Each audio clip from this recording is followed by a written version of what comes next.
The modern US Air Force versus 6 of the largest air forces in history. Who wins? One rule: everyone fights with their real historical peak gear and doctrine. We're starting with the smallest one on the list, France. France entered the Second World War in 1939 with around 1,500 first-line aircraft, growing to roughly 2,900 fighters by the time the Battle of France began in May 1940. Its best fighter was the Devoisin D-520, the only French aircraft genuinely competitive with the Messerschmitt Bf 109. Fast, well-armed, with a 20mm cannon, and good enough to post a real 1.7-to-1 kill ratio against the Luftwaffe in just 6 chaotic weeks of fighting. The problem was never the aircraft. It was the production line. Fewer than 350 D-520s were ever operational during the entire Battle of France. While most French squadrons were still flying the slower, weaker Marine Saulnier 406, radios were unreliable. The cannon only carried 60 rounds before running dry, and France collapsed in 6 weeks before its best fighter ever reached the numbers it needed. Against a modern jet, even at its absolute best, the D-520 had no radar and no way to detect an aircraft engaging from miles outside visual range. US Air Force wins this one,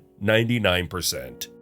Regia Aeronautica, Italy. At its 1940 peak, Italy's Air Force had around 3,300 aircraft, though barely 2,000 were fit to fly. By the following year, its best fighter had arrived, the Mach-E C-202 Folgore. Fast and famously easy to handle, good enough to outturn a Spitfire and post a 4.4-to-1 kill ratio at the Battle of Bir Hakeim in 1942. Better than even the Luftwaffe managed in the same fight. The Folgore's real problems were everything around the cockpit. It carried just 2 12.7mm machine guns, light armament even by 1942 standards, and it had no functioning radios for most of its service life. Italian pilots coordinated by waggling their wings at each other, which forced tight, rigid formations that left them less able to spot threats. There was no radar guidance either, so Italian squadrons found enemies the old-fashioned way, by looking for them. None of that matters against a modern jet anyway. An F-22 can identify, track, and fire on a Folgore from beyond visual range using radar the Italians had no way to detect, let alone counter, and the engagement is over before an Italian pilot ever sees who killed them. US Air Force wins this one, 99%.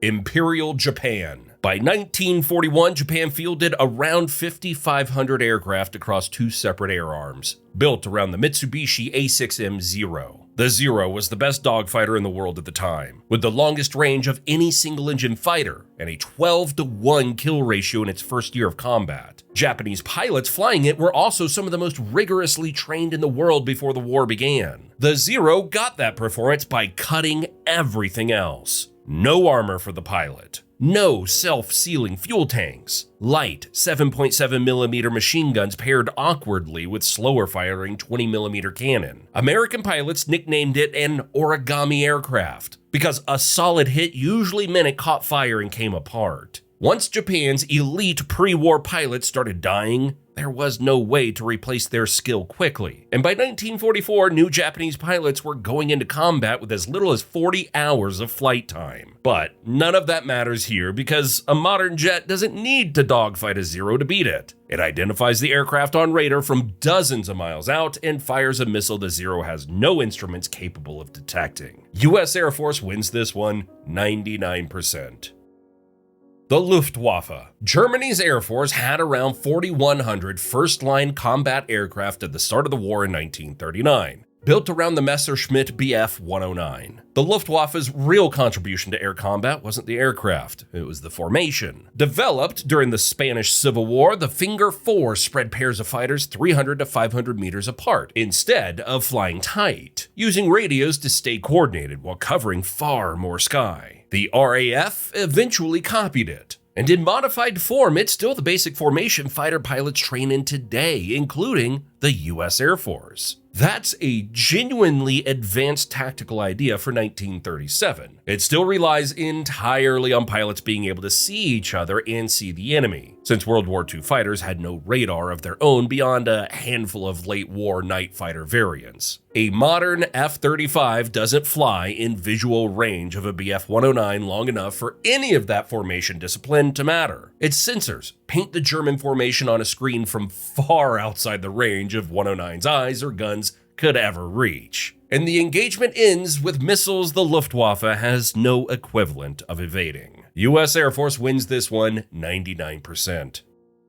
The Royal Air Force. Britain built over 130,000 aircraft across the war, with 1.2 million personnel at its peak. The RAF's real weapon wasn't a plane, it was the Dowding system, the world's first wide-area network linking coastal radar stations, ground observers, and radio-directed fighter squadrons in one coordinated air defense. Before the war, intercepting half of incoming raids was considered excellent. With the Dowding system running during the Battle of Britain, that number hit roughly 90%. This is the most forward-thinking doctrine on the list. It's basically a 1940 ancestor of the networked radar systems a modern Air Force runs on today, just built with phone lines and paper maps instead of computers. There's an odd wrinkle worth mentioning too. Chain Home used long, low-frequency radio waves, and those long waves can sometimes catch a faint, blurry ping off a stealth aircraft built to dodge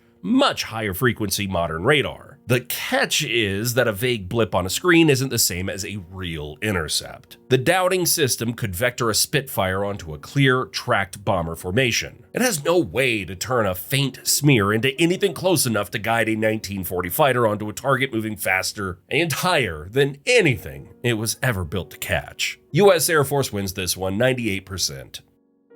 The Soviet VVS. By 1944, Soviet aircraft production peaked at roughly 40,000 a year, totaling 157,000 aircraft built across the entire war, the largest air force ever assembled by any measure. Its defining aircraft was the Ilyushin IL-2 Sturmovik, the most produced military aircraft in history at over 36,000 built, an armored ground attack plane German troops nicknamed the Black Death. Soviet pilots developed the Circle of Death, a rotating formation where Sturmoviks took turns diving on a target while the rest circled to provide cover, making it nearly impossible for flak gunners to focus fire on one aircraft. That tactic worked because it solved a 1943 problem: anti-aircraft guns that needed time to track and lead a target. It does nothing against a threat the IL-2 can't see coming from a jet flying faster and higher than anything Soviet radar or flak crews of the era could track. The sheer scale of Soviet production is the one thing that actually matters here, and it creates a real complication. Not every kill needs a $1 million